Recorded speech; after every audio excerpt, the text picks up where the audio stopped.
মুহররম মাসে 4টি আমল ভুলেও ছাড়বেন না। মুহররম মাস হচ্ছে ফজিলতপূর্ণ একটি মাস। 4টি মাস হচ্ছে সম্মানিত, রমজানের পরে 4টি মাস হচ্ছে সম্মানিত। আল্লাহ তাআলা নিজে বলে দিয়েছেন, পবিত্র কোরআনুল কারীম খোলেন 10 নম্বর পারার 11 নম্বর পৃষ্ঠার 11-12 নম্বর লাইন, সূরা তাওবায়ের 36 নম্বর আয়াত। আল্লাহ তাআলা বলছেন, ইন্না ইদ্দাতাশ শুহুর ইনদাল্লাহি 12 শাহরান ফি কিতাবিল্লাহ ইয়াওমা খালাকাস সামাওয়াতি ওয়াল আরদা মিনহা আরবাআতুন হুরুম। সুতরাং এই যে আল্লাহ তাআলা আসমান জমিন সৃষ্টি করেছেন, সেদিন থেকেই বছরটাকে 12টি মাসে সাজিয়েছেন। তার ভিতরে আরবাআতুন হুরুম, 4টি মাস হচ্ছে সম্মানিত। এই 4টি মাস কোনগুলো? এটা আবার আল্লাহ পাক রব্বুল আলামিন নবীজির মাধ্যমে জানিয়ে দিয়েছেন। বুখারী শরীফের হাদিস, নবীজি সাল্লাল্লাহু আলাইহি ওয়াসাল্লাম জানিয়ে দিয়েছেন 4টি মাস হচ্ছে জিলকদ, জিলহজ, মুহররম আর হচ্ছে রজব। এই 4টি মাস হচ্ছে সম্মানিত।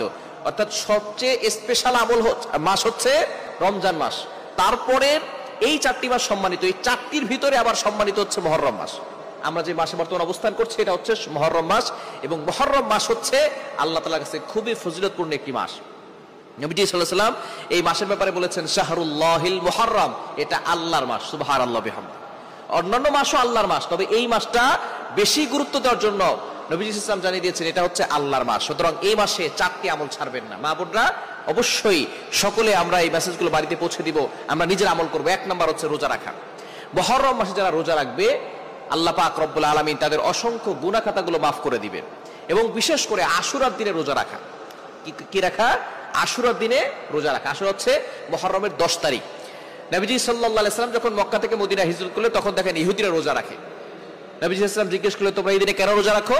তখন তারা বলেছিল, মুসা আলাইহিস সালামকে ফেরাউনের কবল থেকে এই দিনে আল্লাহ তাআলা মুক্তি দিয়েছেন, এজন্য মুসা আলাইহিস সালাম শুকরিয়া আদায় করণার্থে রোজা রেখেছিলেন, বনি ইসরাঈল রোজা রেখেছে, সুতরাং আমরা রোজা রাখি। নবীজি সাল্লাল্লাহু আলাইহি ওয়াসাল্লাম বলেছেন, আনা হাক্কু বিমুসা, আমি তো মুসা, আমার ভাই মুসার ব্যাপারে বেশি হকদার, আমরা রোজা রাখবো। তবে ইহুদিদের বিরোধিতা করতে গিয়ে নবী সাল্লাল্লাহু আলাইহি ওয়াসাল্লাম হয়তো 9, 10 অথবা 10, 11 এই 2 দিন রাখতে বলেছেন।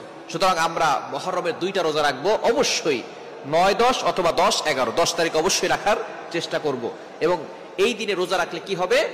নবীজি সাল্লাল্লাহু আলাইহি ওয়াসাল্লাম জানিয়ে দিয়েছেন, মুসলিম শরীফের 1162 নম্বর হাদিস, সিয়ামু ইয়াউমি আশুরা ইন্নী আহতাসিবু আলাল্লাহ আইয়ুকাফিরা সানাতাল্লাতী ক্বাবলা। যে ব্যক্তি আশুরার দিনে রোজা রাখবে, তার পূর্বের 1 বছরের গুনাহ আল্লাহ তাআলা ক্ষমা করে দিবেন। সুতরাং 1 নাম্বার হচ্ছে রোজা রাখা।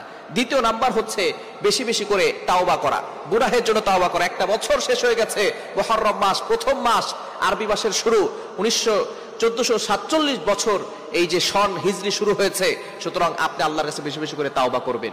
3 নাম্বার আমল হচ্ছে আপনি জিকির আজকার করবেন, আপনি কোরআন তেলাওয়াত করবেন, যতটুকু পারেন কোরআন তেলাওয়াত করবেন। এবং 4 নাম্বার হচ্ছে আপনি নামাজ কখনো ছাড়বেন না, নফল নামাজ বেশি বেশি করার চেষ্টা করবেন। এই